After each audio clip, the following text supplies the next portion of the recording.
I'm Christie. And I'm Kathy. And this is The Psychic And the Skeptic.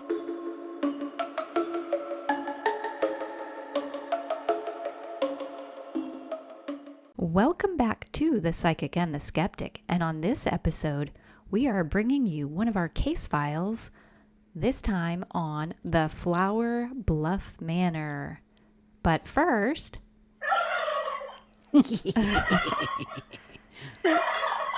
Happy Thanksgiving, everyone. Yes. We want to make sure we say Happy Thanksgiving, especially to those listeners in the U.S. with us. I know we have some international listeners. Today is Thanksgiving, so we want to share our appreciation to you, our listeners, especially if you've been with us for a period of time. Thank you for listening for sure. So, what are your family plans for Thanksgiving? Do you have any big must-do traditions? We always eat turkey, Sure. and I tried to get out of it this year, but I'm hosting Thanksgiving. That's right. All my family's coming over. It's your turn. Yes, for the past few years, since my mom doesn't do it much at her place anymore, me or one of my other two sisters host. Yeah. And this year, I'm hosting Thanksgiving. Right. So I'll be buying me a big bird soon and throwing it in the oven, and then just that's have... right. Yeah. It's like a potluck is what we all kind of do. Stuff our faces, and then everybody plays a few games and leaves. It's just my family of four. My son's home from college, so he's here. And some of our traditions are first thing in the morning is put on the Macy's Thanksgiving Day Parade. Oh, yeah, we is do on that the TV. too. Yep. Yeah. And then right after that, the next one is my must-do, is the dog show. Dog show. Yes, the Purina dog show. With all the fancy dogs go out and they get the best in show. That's always on Thanksgiving. I've always loved that. But other than that, we're going to eat and just enjoy and relax. And hopefully our listeners are doing the same and enjoying an episode of maybe their favorite new podcast, The Psychic and the Skeptic. There you go. So let's get into this episode. It is on the Flower Bluff Manor, which is located in Sulfur, Oklahoma. And I do have to say, they suffered a recent pretty strong tornado during Oklahoma tornado season and got significantly damaged. So the Flower Bluff Manor in recent time has been a very nice steak restaurant. We love going there. The owner, Linda, has become a really good friend of ours over the years. Yeah, and I've known Linda for years and years. She attended one of the events that I threw at the Stone Lion Inn years ago. And that's how you guys got acquainted. Yeah. And she says, hey, I've got a really old manor that I run a restaurant out of. And I got some ghosts. Come see me, Right. Christy. Yes. But Linda, our heart goes out to her, and we just love her. And we know this has been a real hardship on her and the town of Sulfur, especially the area where the Flower Bluff Manor is. So we want to dedicate this episode to Linda and her staff at the Flower Bluff Manor. But before we get into the stories and the investigation from OKPRI, the Flower Bluff Manor is a 4,728 square foot, two-story mansion built in 1924, and it sits on West Muskogee in Sulfur, Oklahoma. So this street at the far end has all of your classic downtown Main Street style shops and theaters. And then on the other end, we have this manor, a church. Currently, there's a museum across the street and other businesses, right? There's some residences around the area. So it's a busy part of town, but it's a historic part of town. And the Flower Bluff Manor was placed on the National Register of Historic Places. So it's very important to the town. And then on April 27th, 2024, a very large tornado came through the town of Sulfur and destroyed a good part of this street. It is heartbreaking seeing all the old pictures and what the damage from the tornado looks like in the aftermath of the storm. Buildings that are some not even there anymore. Historic places. Some of these places we'll talk about when we dive deeper into the history. So it's devastating. So our heart goes out to All the the people. town of Sulfur, and they're slowly recovering. There are plans to renovate and rebuild. The main structure of the Flower Bluff Manor is still good. So it's going to take a lot of money and finances through grant funding. Yeah, I think most of the second floor is what got damaged and blown away by the tornado. Yes, it had an old terracotta roof, all gone. And I think that had just been replaced and renovated shortly before the tornado had come through. So the financial losses are immense. Anyway, Linda, our friend, was renting the bottom floor for her restaurant, and the upstairs was working on becoming a bed and breakfast or an Airbnb. Those were the plans for this beautiful mansion-style home. Before the tornado hit, of course. Obviously, yeah. So going back a little bit here. The way the layout is, just for your visual, it was originally built as a home.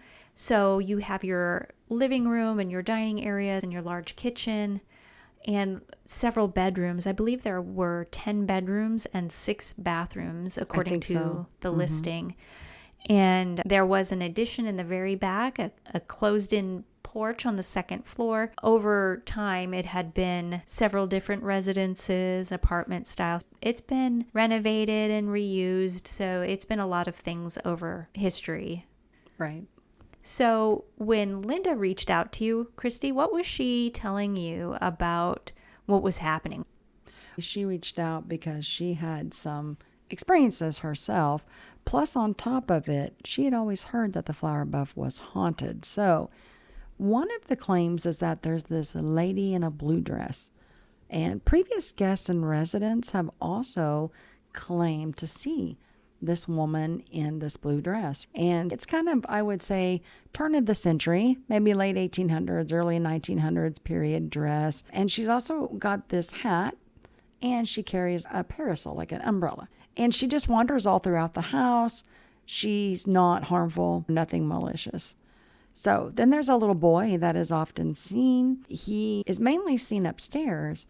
So they put some toys up there. Some of these toys will activate on their own. Also, people who have claimed to encounter the boy will say that suddenly the side of their leg feels cold, and so they think maybe the little boy's hanging on to the side of their leg. And they say it's the cold breeze down low then? Like the Okay. Yeah, that makes sense. Lower part of their body. So they immediately go right to, it must be our it's little a ghost boy. And they also say that they feel like the little boy likes women the best, and he's often seen peeking around the corners of the door, especially in the kitchen area. Oh, wow. So maybe he's looking for the, a little snack? Yeah, or like the jar full of cookies or something. Oh, yeah. This next claim is kind of a little odd. There's supposedly a small creature with horns. It's in the upstairs room at the end of the hallway. So this would be the backside of the house. Of the second floor? Yes. I remember them mentioning they feel really uncomfortable up there. Yes. So somebody saw a creature with horns? Right. And they said it resembles the Tasmanian devil. I never witnessed it when I was there, but that's some of their claims. So yeah, some of the staff feel scared and very uncomfortable. They also say that shiny objects go missing, not just objects in general, but shiny objects go missing. There's a rug in the kitchen that slides across the floor. That's been witnessed by some of the staff that's there. So it moves on its own? Yeah, like it slides across the floor of the kitchen. Interesting. I wonder if they've got a fan going or... My mind goes there, but... I've never seen a rug slide if you just open a door and a breeze comes through, but... Right. Well, now, if you recall, not to spoil the fun, but we did have some things recorded in the kitchen. Yeah. I'm just thinking about the claims. Yeah, for sure. It's hard to say. These are things we think of as we read through claims or after a phone interview with a new client. As paranormal investigators, we go through this list and try to think, is this, what could maybe explain this? Is there something that we can plan for to test out when we arrive on an investigation? Yeah, experiments. To see if perhaps We might help them figure out a logical explanation because we want to make sure that we've looked at all possibility before we go and say something is paranormal. Yes.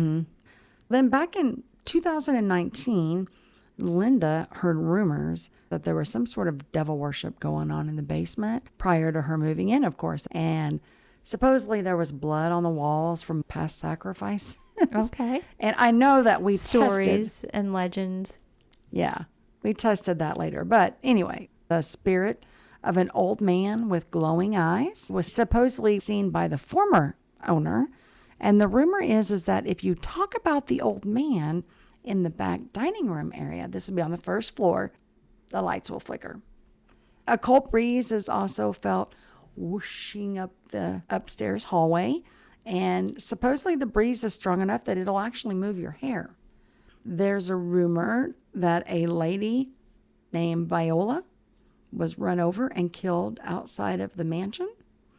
And some of the staff feel like Viola is possibly still in the mansion, or she came into the mansion. The client's grandson fell down the stairs once, and he insisted that he was pushed down. These would be the stairs coming off of the kitchen area going up to the second floor. Also, a shadow is seen passing from the first floor main dining room area into what's known as the tea room or the back dining area. And then it's said to walk back and forth in between these two areas. There was a guest reported that when she saw someone standing next to her, she looked and then there was nobody there. There's also in the back of the building a garage apartment. Oh, yeah. You remember that? Yes. Yeah. It's above the garage. Yes. And I think Linda had family living in there for a little while. Right. And that was where a lot of people felt really uncomfortable. Yeah, and they felt a little bit of vertigo. But we did notice that the floors were kind of a little uneven. Like they slanted a little bit, and maybe that was the reason. But supposedly there's creepy feelings that you would experience, feelings of being watched in that apartment. Then your lights would turn on and turn off. Other claims would be people hearing footsteps, hearing voices, and even whispers, like whispers off in the distance. They would see shadows moving, doors slamming, lights turning off and on upstairs and downstairs. So those are the basic claims. So lots of our typical claims that we get from any kind of an investigation request, voices and shadows, seeing creatures and things like that is totally another That's a little level. unusual.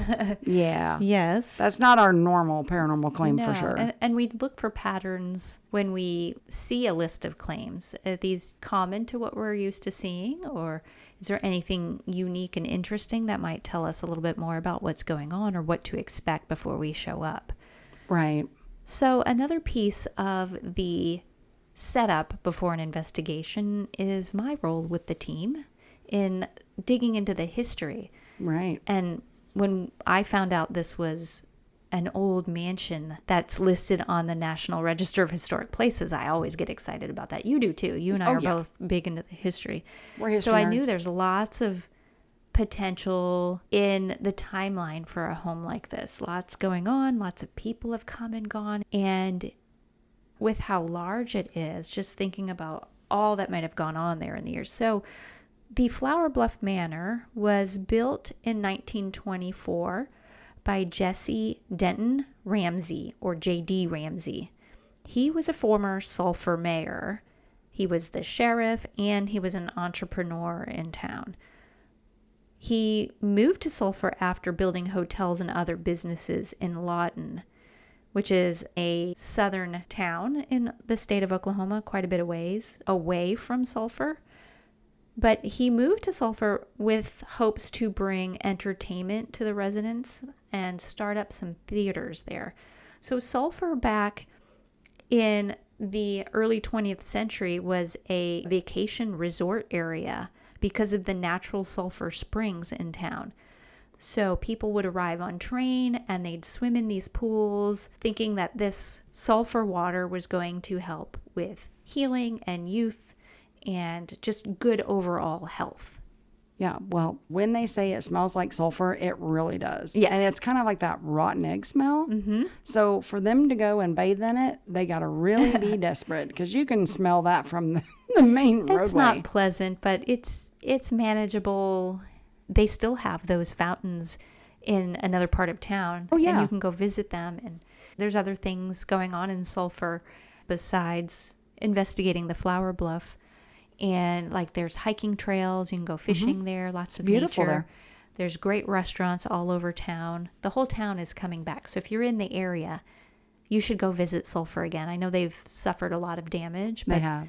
it would be really helpful to go back again and see them and spend a little bit of your money in their boutiques and shops and things. And Oh, yeah, it's a cool go little see it. town. And it doesn't smell horrible. I mean, lots of people still go to Sulfur. Yes. So the smell can come and go, and depending on how the wind blows. Well, if you get up close to the water, you'll smell it. Yeah, you have to be like right up by the springs to smell and it. if The your whole wind, town if the doesn't wind smell is blowing, Yeah, you'll you smell might it as catch it. well. But yeah, it's not like you can't be in the town and breathe. Right. No, it's not Yes. like that. But yes, it was a resort town. People would go to relax and get away from the grind of 1920, whatever. So to back up a little bit, JD Ramsey was born in Tennessee in 1861. He became a laborer on his parents' farm in Tennessee at an early age, but later moved to Indiana, where he met and married his first wife, Pauline Seton. They had 4 children together, Jessie, who was called Maud, Oscar, Arlie, and May. The census for the Oklahoma Territory, so this is before Oklahoma was a state, was written in 1890, and it listed the family having lived in Stillwater. However, Pauline, we know, died in 1892, so just 2 years after that census was written. But her records indicate that she passed away in Arkansas. So I'm not really sure what was going on there, but he did have a first wife and they did have 4 children together. But after he was widowed, he ended up marrying Orva Elvira Perry. What a name. I know, the names of those times. So he married her in 1893, so not very long after the first wife had passed, which is a common thing, especially being a widow and a dad of 4. Right. So he... When I hear the name Elvira, you know what song comes to mind? Yes, Elvira. Mm-hmm. So, yeah. I won't sing on air, but now it's going to be stuck in my head. Sure. She went by Aura. That was her first name. Aura. Elvira was her middle name. And she was only 19 years old when they got married. He was 32 at the time, but that wasn't too uncommon. Well, They she's did an that adult. stuff back then, though, They yeah. did. He had 4 kids. They usually marry young so that somebody can help raise the children. But they did have a child of their own, and they named him Fred, and he was born in October of 1893, almost exactly 9 months from their marriage. Wow. But sadly, he did pass away. He only lived to be about 8 months old, which is interesting based off of the claims and a small boy. But we will get to that. Right. So he passed away in July of 1894 and was buried in Ingalls Cemetery in Payne County, Oklahoma. So the headstone is there. You can see that the inscription states son of JD and Ora Ramsey and gave his birth and death dates. The federal census, once that came around in 1900, it showed that JD and Ora were living in Pawnee County, Oklahoma, and he was listed as a hardware merchant at the time. His children from his first marriage were still living with him, and he ran for city council that same year and became the mayor of Pawnee. So he was a political man too. Okay. He served as mayor for about 2 years when an article in the newspaper in the Kingfisher Times mentioned an accusation in district court against him and 3 other city council members, along with a city attorney and the county assessor for alleged maladministration in office. So What some is that? shady work. Yeah. Maybe Being some corrupt. embezzlement. I mean, you got the assessor. Maybe they're charging more for taxes. Who knows what really happened? The next newspaper article that I found in the research mentioned that he and his wife sold their land in Pawnee in August of 1902 and moved to Lawton, where he went into the real estate business. So it sounds like he kind of got run out of town. It's like maybe he wasn't convicted, but they couldn't pin him on anything, and he just was told, hey, if you leave town and don't come back, We'll drop it. Well, yes, maybe. I've been see ya. Right. So an article in the Lawton Daily News Republican newspaper mentions that he and his wife, Aura, and a daughter from his first marriage, Maud, spent 2 months in Sulfur in the summer of 1907. So that's a common thing. People recreate to this town and these healthy springs. And it mentioned that he loved it so much, he purchased 70 acres of land just north of the town.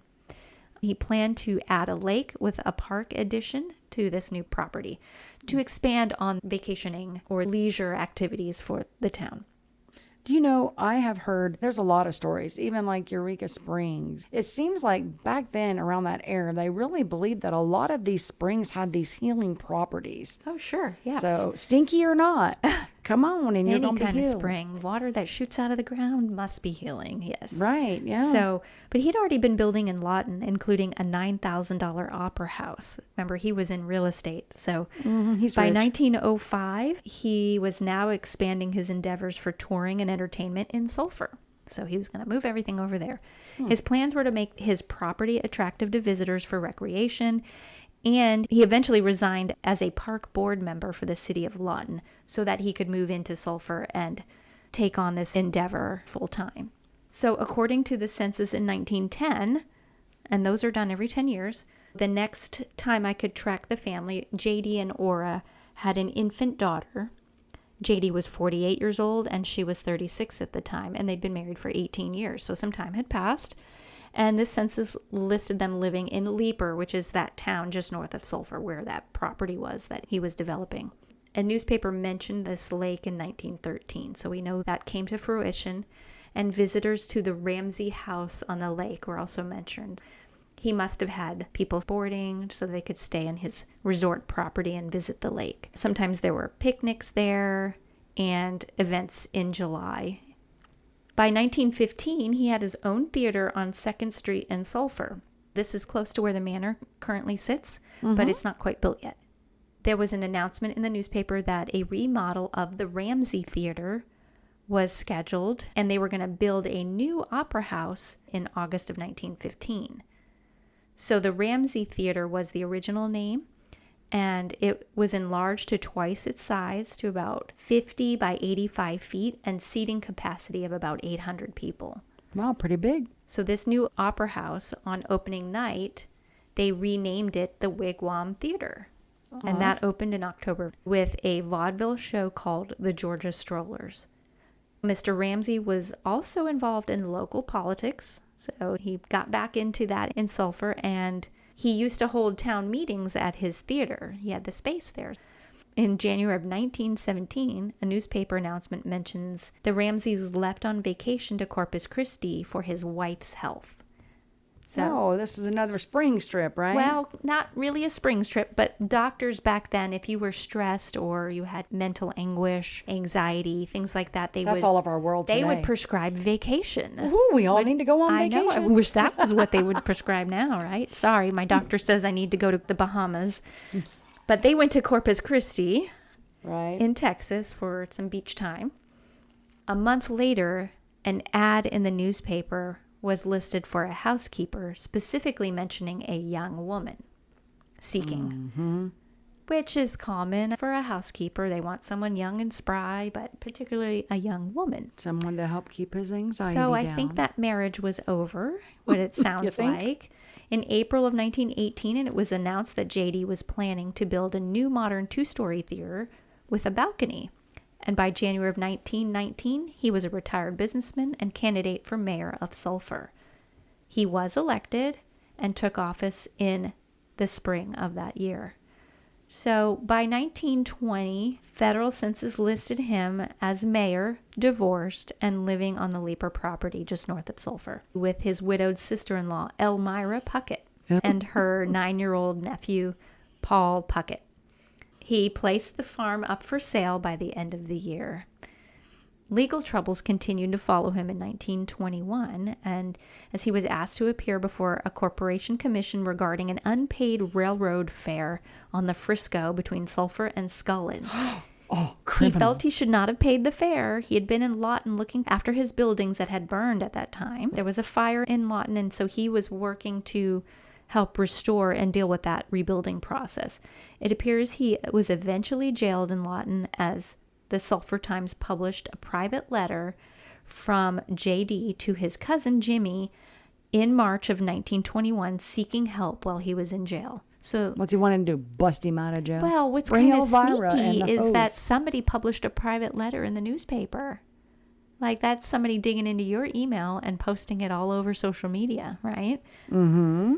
So it's not clear if this incarceration has to do with the unpaid fare or another issue, but it seems that this is when his run as mayor ended. Well. Yes, legal troubles. So, okay, this is kind of important because it all leads into the sightings and stuff and the stress and all of that goes on with the property. So, JD's son Arlie had traveled to Sulfur from Lawton to get even with this railroad conductor and those who published his private letter. So his son's like helping out dad, right? Wow. Okay. So no other news reports were published about this issue. It just kind of went away. So the son maybe helped out a little bit. But the previous legal trouble seems to have been resolved to some extent since it was announced in late April of 1922 that a contract was signed to begin construction on a new modern opera house on Muskogee Ave. Also on the same page in the newspaper is an announcement for his run for state treasurer. Both articles speak highly of his character and importance to the town of Sulfur. So despite all the legal troubles, it seems like he still had public support. Yeah, he's respected. So either he was a fast talker and convinced people he was a good guy, or he really truly was a decent guy. And everybody was out to get him. He's an opponent. He looks like he's making strides, and people want to suppress that. So all these, whatever they can find to nick him on, they're going to do that. So same as politics nowadays. It's exactly politics nowadays. It's dirty. So it's all a game. Who knows? We have to be objective about that and not just assume. But it points to the stress. And all of this is relevant when we do any kind of paranormal investigating, because what kind of energy is imprinted in an environment? Now, mind you, the Flower Bluff Manor has not been built yet, but this is all leading up into that.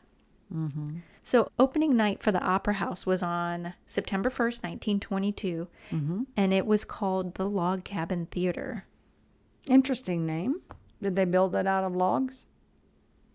I don't know. No, it's not, because I think it's all still there. I think it's still there, or it's around on 2nd Street or something. I forget where that one was. But the drama between JD Ramsey and Major Nations, that's somebody's name, first name Major, last name Nations, continued into the fall of 1922 when another lawsuit was filed over an unpaid IOU to a third party. Dang. There seems to also be a case against JD from his cousin, Jim Ramsey, for payment for his stay when he was released from jail. So he must have bailed him out. Wow, JD claims his work around the house was payment enough and claimed that the statute of limitations on the case had ran out. So again, more legal trouble. So you tend to wonder, right? But eventually the legal troubles resolved or simply became old news and no further reports were published. During all of this, JD still found the time to meet and then marry his third wife, Sophia Corley Ramsey, in January of 1923. Third time's a charm. Right? So she was popular in social circles. A newspaper article mentions his return after an extended honeymoon in Texas in March of 23. However, Sophia remained in Texas to continue her visit because it is assumed that's when JD began building the home on 329 West Muskogee Street in downtown Sulfur for his new wife. So this manor was a gift from JD. Wow, so he must have really been trying to impress her. Yeah. By the 1930 census, JD was living with Sophia, his third wife, on Muskogee Ave in what is now known as the Flower Bluff Manor. They had a servant named Vinnie Story and 7 boarders in the home. Most were school teachers, 2 were unemployed, and 1 was a drugstore clerk. Now remember, he was in real estate back in Lawton, so he might have built this home with the purpose to board it as well and probably get money from these boarders. Because it's a huge house. It was built with 10 bedrooms, 6 bathrooms, supposedly, or it's been renovated, so who knows how many it started with. Even the owners of the Stone Lion Inn would rent rooms out to boarders. That wasn't too uncommon. This is 1930, so this is right after the stock market crashed and people were down on their luck. And not a lot of money. People needed a cheap place to live, or they were stuck being homeless. So he probably thought this was a way I can get room and board of people and open up the home. Make a so little it's bit an of a profit. opportunity for him as well as those who need a place to stay. So it's a win-win situation. JD Ramsey died on October 1st, 1937, in his home, the current Flower Bluff Manor. It's not clear if his wife stayed in the manor after his passing. She did return to Texas at some point because when she had passed, she had died in Texas in October of 1975. Well, that makes sense, though. That's where her family is from. That's where she's originally from. She must have gone back. Yeah. So he was the only reason why she was here. Something, though, that I did find interesting is the little boy that died with Ramsey and his second wife. There is that claim of that little boy that haunts the manor. Right. Well, but I'm just wondering, maybe if that little boy, even though he died at a young age, they can appear sometimes a little older in life, however they choose to present. He was 8 months old when he passed. So it's interesting if it's this little toddler-sized kid that they think is running around creating a breeze by their leg. I mean, that's why I look into the history. Is there a spirit presence that matches some of these claims? Yeah. Or the other piece is the emotional connection, the emotional imprint, the stress in his life, the constant trouble with the law, whether he did it or not. It creates a lot of anguish in someone's life, you know. And what was his first name again? Jesse. It's Jesse. Jesse Denton. I think some people believe that he was one of the male spirits that actually haunts the Flower Bluff. Could be. I know that's one of the theories. However, I did get a man whose name started with a J, but it wasn't Jesse, it was James. So it's interesting. Who knows? Maybe he stayed there, you know? His first child was a daughter named Jessie after him, but they called her Maud. And then there was Oscar and Arlie and May. So no James. And there could have been several boarders there. It was the Depression. And there's a lot of stress and emotion that can be imprinted in the environment. But that's residual type energy. Sure. Some boarder who's just passing through, I wouldn't think, according to paranormal theory, that they would be still hanging around. Well, a place that was a temporary home. Yeah, and think about transient spirits, right? We know how that works. Also, Right. Borders. Okay, we know that we had the stock market crash. There was a Great Depression, a lot of tragedy and hard times that were following all in Oklahoma. So who's to say that one of these boarders that came in didn't bring a loved one with them? You know, a loved one who's dead on the other side. That's hanging around. I mean, there's just so many possibilities and here. that's the hardest part of historical research on a place like this, when there's been so many people. We love the old history, but lots of potential for activity and spiritual attachment over the decades. And you can't always pin it down with, you know, to say for sure. Right. Unless they showed themselves or told you flat out, or you caught them on an EVP. So we do all this ahead of time, and I keep notes with me because on an investigation, you come up to the location not even knowing what it looks like. Maybe you have the client's name. You knew Linda at this point, so you were aware of the restaurant we were coming to go investigate. But I didn't know the claims. You didn't know who JD was. You didn't know any of the background. You didn't know what the place was used for, how it came about, or what maybe happened there and around the property. And by the way, I looked into that claim for the Viola that got hit by a car. Yeah. I've been all over the local newspaper in all decades since it was a town, and I have nothing on her. In fact, I even checked burial records for Oklahoma, and in that county, there were only 10 women by the name of Viola buried in that area. Okay, so now we've got the history out of the way. Let's transition into what we found on our investigations. Now, we've been to the Flower Bluff Manor several times. Oh, yeah. But 2 investigations in particular wrap up the majority of the findings that we've collected over the years. Correct. So one of those was from February 22nd of 2020, so during the great time of COVID. And right then, before COVID. well, yeah, that's true. And then the other one was March 7th of 2020. So February and March is when we kind of made the initial stance to investigate and see if there was anything to the claims of it being haunted. Sure. This is what opened our eyes to the potential and possibility of paranormal activity occurring at this location. Right. And there was 4 of us. There was me and you, Curtis and Becky, on these initial 2 investigations. So one of the first things is Linda was giving you 3 a tour. And if I remember correctly, I was out on the porch waiting. And right off the bat, we caught a pretty good EVP. I would say it's probably about a class B, but sounds like an old woman's raspy voice. We were in the kitchen, or y'all were in the kitchen. Yes, Linda was walking around showing us where some of the experiences were from her and her staff. This is common in an investigation where the homeowner or the client would show us the hot spots or show us where certain things were happening. That way we could focus on these areas or maybe try to recreate what was happening. And she was pointing to a rug that moved, and that, as you mentioned in the list of claims, so she was showing us exactly which rug and where that was. And it was in that prep area in the kitchen where they might put salads together and cold food items. And yes, you were outside on the front porch waiting because you don't want to hear these stories, right, in hopes that it doesn't interfere with any kind of spirit message. So yeah, we have an audio and a video.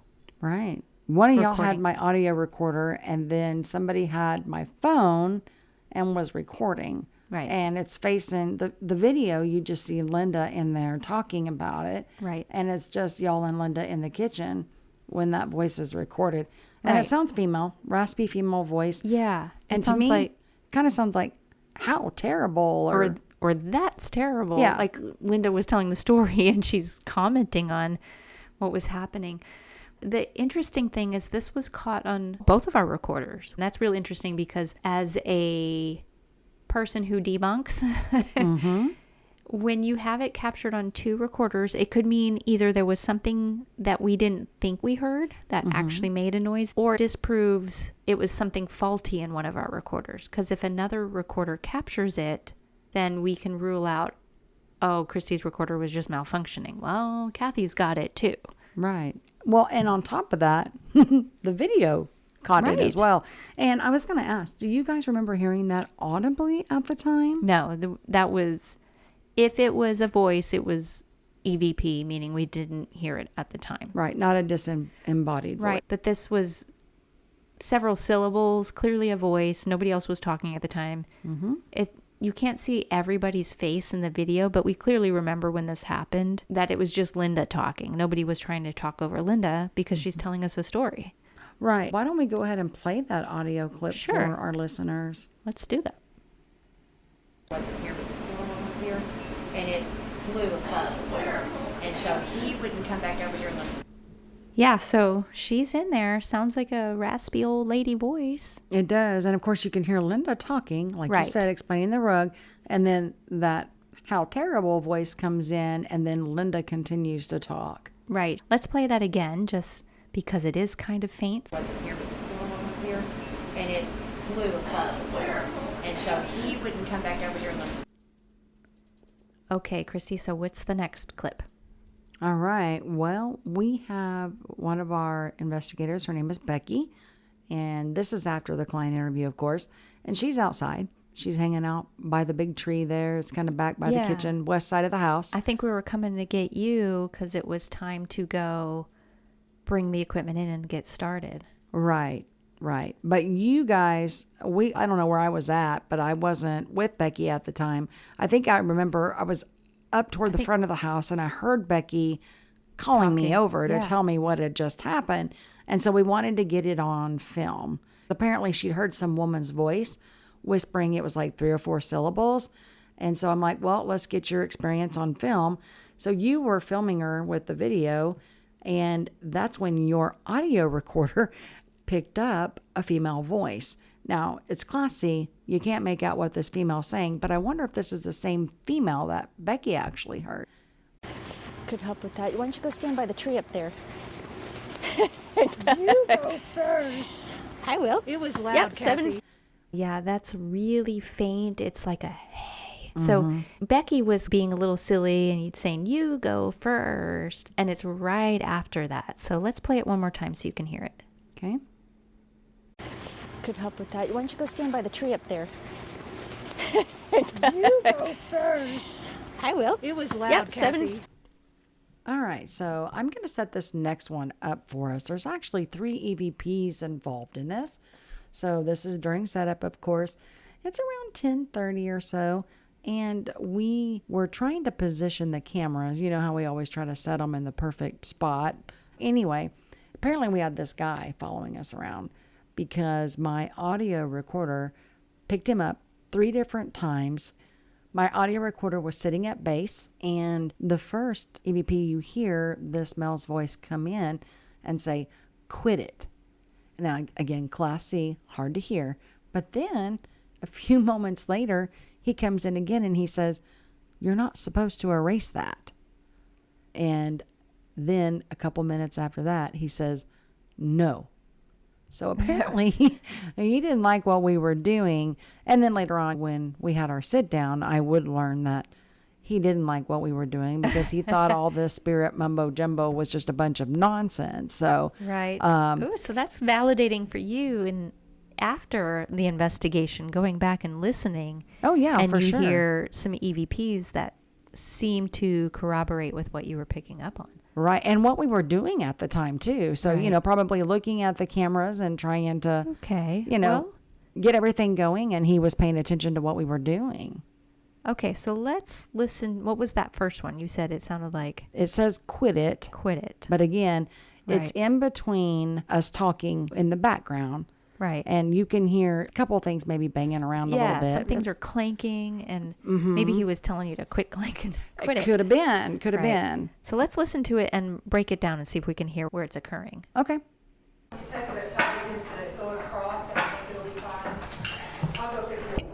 Yeah, we hear that. Also, we're up on the second floor at this point, setting up base, because we wanted to cover that hallway area where a lot of the claims were. So it's pretty faint, but you hear You can it. hear it. Mhm. Let's play that again and see if you can hear it Right. a second time around.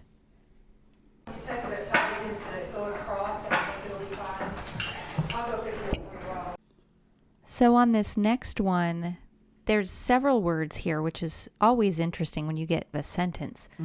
And some of those words, You can hear louder than others. yes.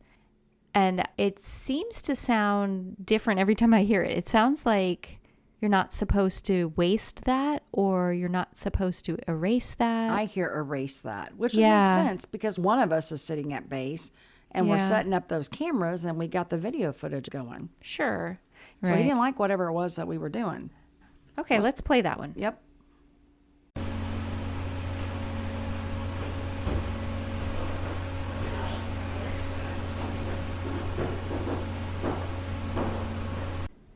So that one's faint too, but you can hear it. And nobody else is talking in this clip. Correct.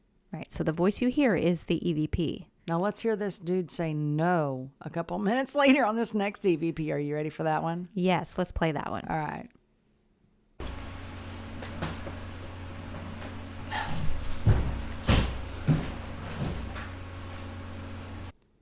Oh, yeah. So you can hear that one a lot louder, I think, than the first two. It sounds closer to the recorder. It does. So maybe he got like his face in the monitor. Like, no. Exactly. No. How dare you?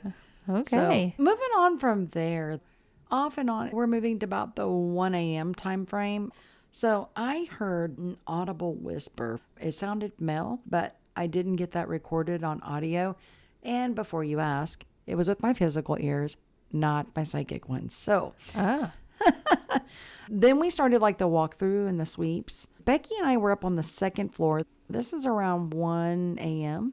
And we hear this door slamming shut. And it sounds like it's down the hall, a ways from us. And I was really disappointed that we didn't get this on audio nor video. But we did get video of me and Becky going back through and trying to find the door that possibly slammed. But no kidding, all the doors were open. None of them had closed on us. 1:45 a.m., we're downstairs. And I know you probably remember this, but I had seen the 6-foot shadow.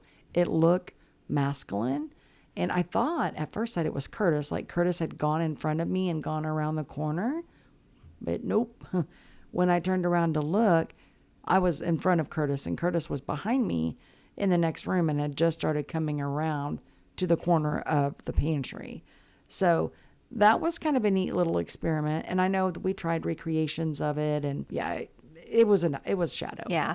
We sometimes have personal experiences that we share in our reports, and we try to debunk. This is another reason why we usually have two of us together in case one saw the same thing. We can corroborate. But sometimes even when we're all together, we're all scanning the environment, and a shadow is something that is part of the claim. So, I mean, we're truthful. We're not going to make anything up. We want to make sure that we're able to help the client to see we're experiencing the same things as well. We hope to get it on camera. We hope to capture audio when it's something that we hear, but we can't always capture what we see, which the skeptic in me comes in and wonders, is that in your periphery? Was that something you saw psychically that you thought maybe you saw with your eyes?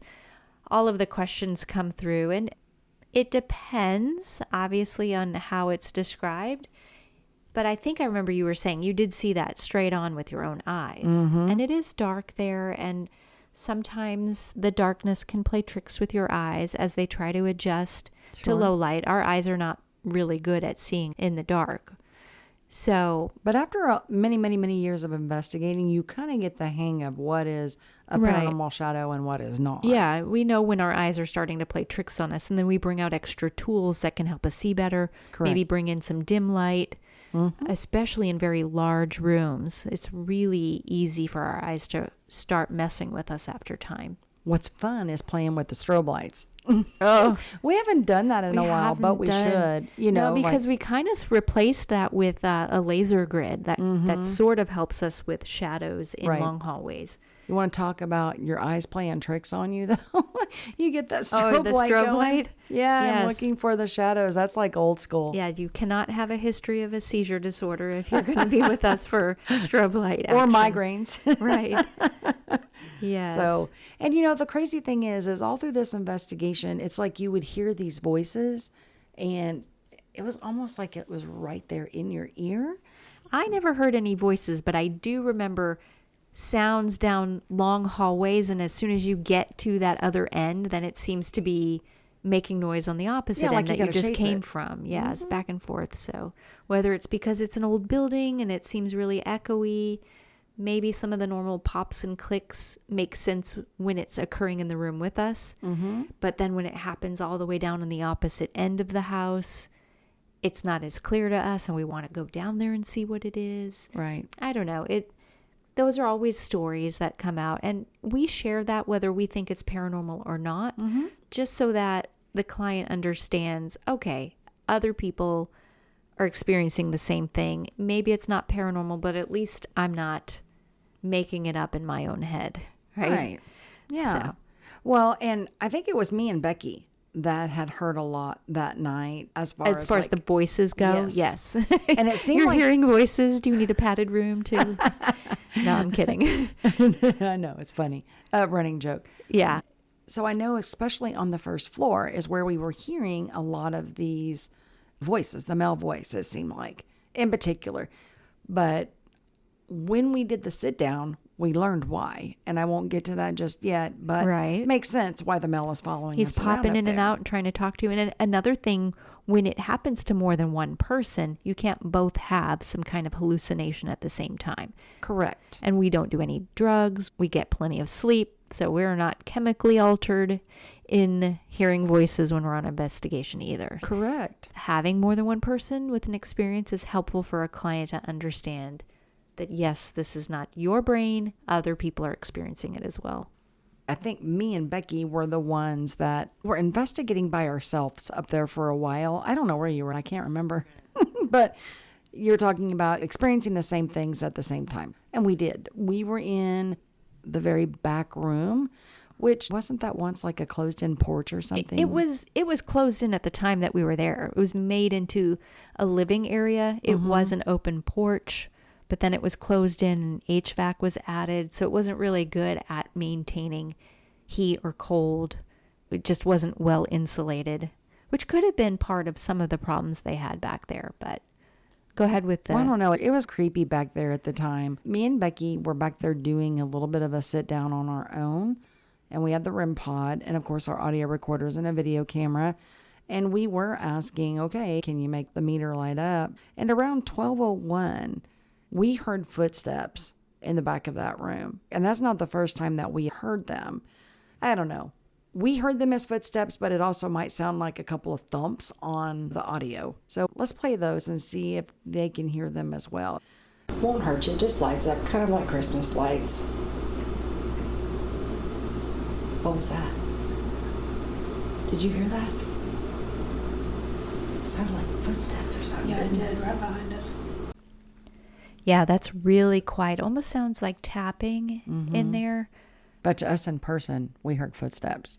Right. It's just on video and audio, it sounds like boom, boom, like two taps. Right. And it's interesting to hear your reactions to it. So even if you can't hear it very well, hopefully if you're listening to this podcast with headphones, you might have an easier time hearing the footsteps. Right. But if not, it's still interesting how you guys reacted to it, because it's clear in your voices that you definitely heard this and you both heard it. Oh, yeah. So then comes the debunking and trying to figure it out from there. What was happening? Was there anything that can explain it? But let's go ahead and hear it again, because it is very faint. Mm-hmm. You'll hear right after I talk about Christmas lights. Yes. That's when you hear the two Exactly. taps. Won't hurt you. It just lights up, kind of like Christmas lights. What was that? Did you hear that? It sounded like footsteps or something, Yeah, it didn't did. Right behind us.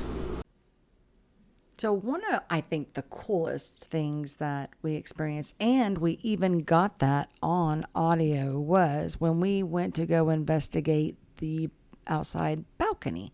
And Yes. you remember this one? Yes. Which This is one was kinda cool. Yeah. And definitely an intelligent haunting here. Just Right. because It seems like a lot of these EVPs are interacting with us. Yes, especially this one. So we're going out to the balcony, and Becky is following behind me. As we get out there, you got to watch your step. And she kind of thought she heard footsteps following her, and then felt like something was standing right there beside her right before I had turned on a bright light, because we were going to film, which is what makes this so cool. And so your audio recorder, Kathy, is the one that actually captured this EVP. So I was going to have Becky go ahead and talk about her experience hearing the footsteps and feeling like something was around her. So I turned on my flashlight so we could get A good video. Yeah. And suddenly there's this female voice that comes in, and she goes, "It's so bright." So it's totally cool. Yeah. It just correlates everything that we're doing. So let's play that for them. Stay against the wall. I'm so That was scared of me heights. laughing, sorry. Don't let it push you off, please. No, Especially it's like, since the slope. Oops, I'm sorry. so that I was up on. After the word floats, you hear so bright rather than it's so bright. It might be overlapping there, but I think that it does overlap with when we were talking. I remember this. So the balcony wasn't very stable. There's still renovations. And Right. you had to get to the balcony through a window. You had to walk through a window. So we had to climb out, and Becky was afraid of heights. And I remember, yes, holding a flashlight, and she was worried that one of us were going to fall off the edge. No, that was me. I was Right. worried about that. Yeah.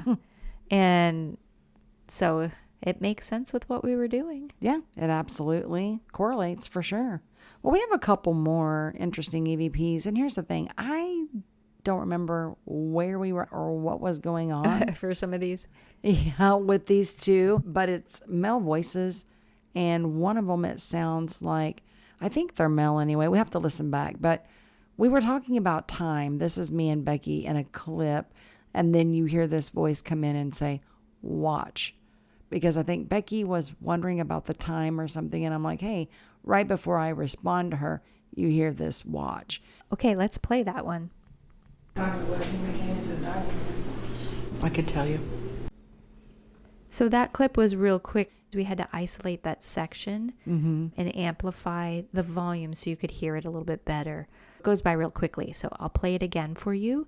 And it's right after she says something about time. And it's right before I talk. Right. So it's just real quick. Okay, so let's do that again. I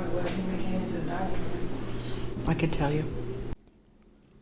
So again, this next EVP, I don't know where it was recorded, but it sounds like they say busy all. And so again, it's a class C. I think you could maybe hear it a little better though than the one we just listened to. And it's 2 words, a couple of extra syllables. So some of those are a little more clear, especially when there's nobody else talking at the same time. Right. So let's go ahead and play that one for them.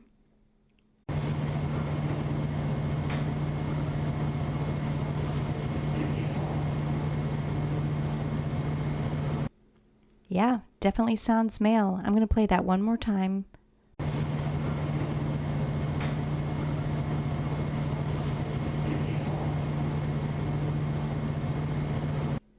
All right. So we have a couple more audio clips.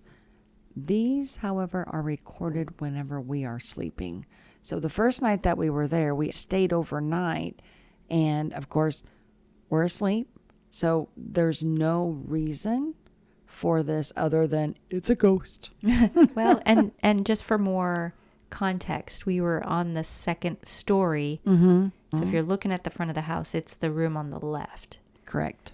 And there's a hallway down through the middle of the house on the 2nd story. And there's other rooms where there are built-in cabinets and things like that around. Not a whole lot of furniture. Again, there was mostly storage items, getting ready to do more decoration in that area. Right.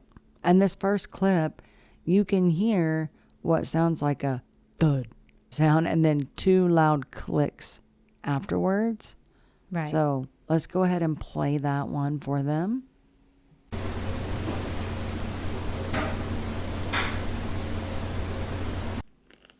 Okay, so this is something that we hear when we review our audio recorders after the investigation. So we had to go back and look at the times that this occurred, and we had to go to each of the investigators. We talked after we got up in the morning too. Yeah. Like, what did we wake up? Did we hear anything?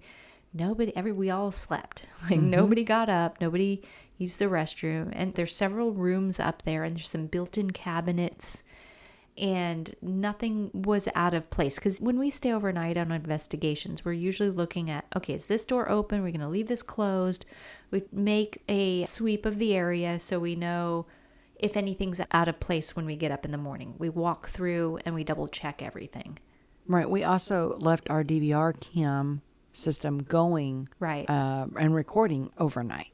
Right. Yes. So- And we can match up audio recorders to what's on video if we think somebody got up and walked around. And that's the other place where we verified that this wasn't any of us sleepwalking or anything funky like that. Right. So we were down for the count. Right. So when we're listening and we know we're sleeping, I mean, there's not much going on in audio when you're reviewing overnight. Correct. And you hear, it sounds like a door latching. Something, And I don't recall anything being out of place in the morning. No doors were closed that we expected to be open, and so But on you and know, so forth. That's also a phenomenon that happens quite often. Like people will say, I heard a loud crash in my kitchen. I went in there and nothing was on the floor. Nothing was out of place.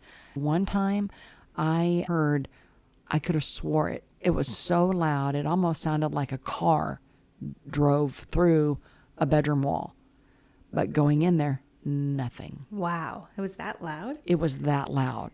That's only I one think you time just in have my some really life. vivid dreams. No. This Yeah? was witnessed by more than just me. Right. It was witnessed by all the investigators present. Oh, it was on an investigation. And it's also one of the claims. Ah. Mm-hmm. And that Which is case was that? Oh gosh, this was a residential case way back early Oh. 2000s. Oh, interesting. But that's the only remember time that I've one. ever had that happen, that where it's so loud like that. Wow. Okay, so there was another clip from overnight. Yep, last one. Describe this one for us. Well, it's some sort of weird, loud sound. And then in the end, it's either a man whispering something or I don't know. It's very strange. You just have to play Yeah. it and hear it, but it's loud.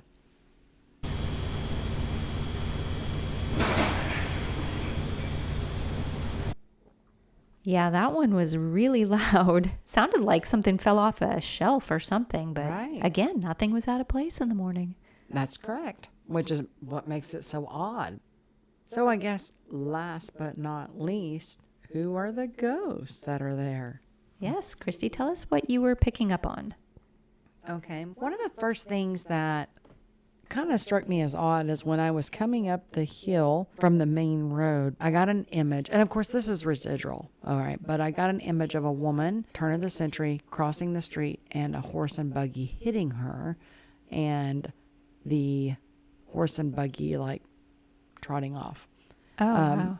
Then I also got an image of a man. He was like in law enforcement and he was trying to keep bootleggers from using the underground tunnels to smuggle their liquor. So the lady getting hit is interesting. And I vaguely remember this connection because that perked my ears when you picked up on that because of the claim and the legend that some lady Viola got hit by a car out front. But Oh, you yeah. pictured a horse and buggy. So the story could have gotten mixed up over the years. But again, there wasn't anything in the newspapers. Right. But very, very interesting that it matches with the legend that's been told over time. And you knew nothing about that. Correct. Yeah, I So just seen that's it pretty- coming up the street. It's pretty random, yeah. Yeah. Okay. If it's not psychic, it's random. Yeah, it is. And like I said, sometimes it just works out like that and Yeah. I have no idea. I did see a little boy, but I didn't see him inside the house. I saw him on the side of the property and he was kind of running around in the yard. He was probably, I don't know, between 4 or 5 and then he just disappeared. So that matches with the claims of potentially a little boy brushing by and you get a cold breeze. Mm-hmm. I don't know where they got the idea of a little boy unless they had somebody come do a reading on the location before we came.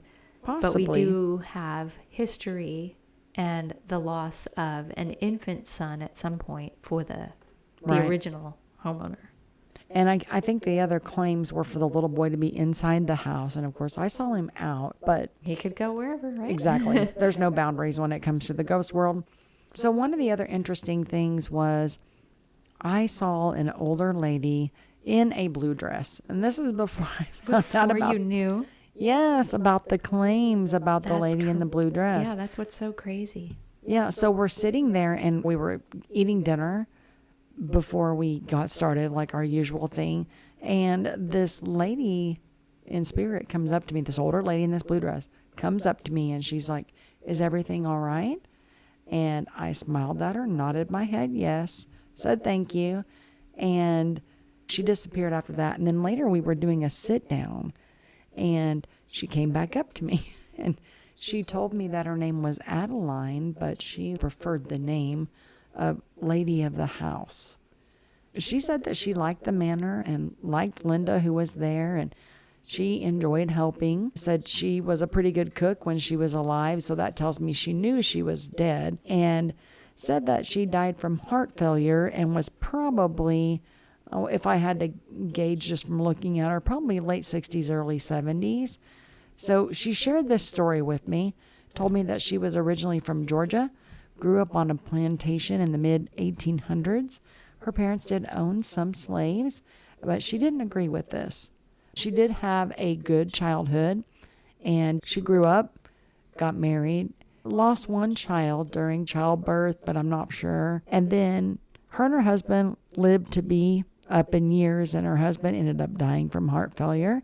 And his death left her feeling very, very, very lonely. And eventually she herself passed away. So this is interesting because obviously she has nothing to do with this location. Right. She's from Georgia, just somehow a transient spirit came through to you. Yeah, So- she told me she's from Georgia. So why do you think spirit ends up in places like in the middle of Oklahoma? Well, that's a good question because I'd ask her the same thing. And she did tell me that there was one of the borders, is what she told me. So after Adeline's death, she wanted to connect with some more relatives that were in other parts of the United States. And so she set out on her own personal journey. And she happened to find someone who was a boarder actually at the Flower Bluff Manor small when it world. was taking, people in. So she became very fond of the manor and just decided to stay. Now, I did try to get her to cross because she was very sweet, nothing malicious or evil. And she told me she grew up on a plantation in Georgia and even commented to me about liking her mom's little pink roses in front. But she told me that she does believe in heaven and she was also raised to believe in God, but she was afraid to go to the other side because she felt like then there would be no more of her. She said that she's seen others cross over, but then she never sees them again. And so that bothers her. She wasn't understanding why. She wanted a guarantee or needed a guarantee that she would still exist on the other side if she did cross over. Interesting. And I thought that was unique because I haven't really encountered too many other souls that look at it from that perspective. So do you think she is the one who has been seen by people at the manor? Or was this somebody who came through while you were there and open to receiving message? No, I think she's definitely been there for quite a while and probably most likely one of the main ones that people are seeing. Gosh. Do you think she ever crossed over? She told me she was going to think about it. Okay. But then I know the times that we've gone back before, she's still been there. Yeah. So she just needs a little I bit wonder more. what she thinks now with the house all in disarray from the tornado. Yeah, I don't know. She's Kind of probably sad to about to think lose her about mind. the souls that we leave behind like that too after disasters. Right. Any other spirits attached? Yeah, actually, she told me about one other gentleman. His name is James. He's a bit, and she even called him cranky, but she says he kind of just likes to keep to himself. And he does try to scare people when they come upstairs because he feels like that's his territory. That's his space. I did get a glimpse of him and I did try to talk to him. He's very standoffish. I got him from maybe around 1916. Very thin man. He had a mustache, brownish colored hair.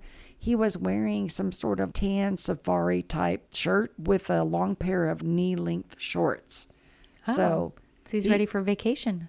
Maybe? In I don't Corpus know. Christi? Do you think this was maybe the original homeowner and just maybe the names didn't match up? I don't think it's the original homeowner. So I he's think this is another- a different one. He's another transient spirit? I'm thinking so. I can't really remember. I know when I saw him, he was reading a newspaper.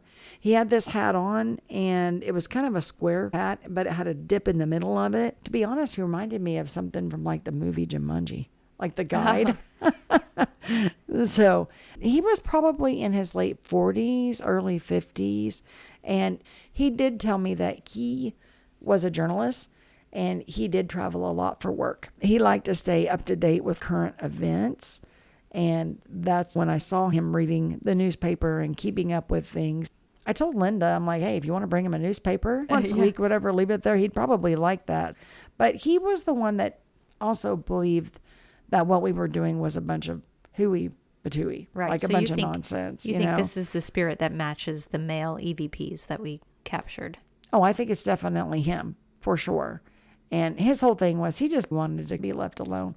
But yet he does get in there and play some pranks, you know? So, but yeah, it was kind of interesting with him. And the last time that was at the Flower Bluff Manor, you know, both Adeline and James were there. And what about that little boy? Do you think he stuck around? I don't know. I only saw him that one time outside, so I'm not really sure. Okay.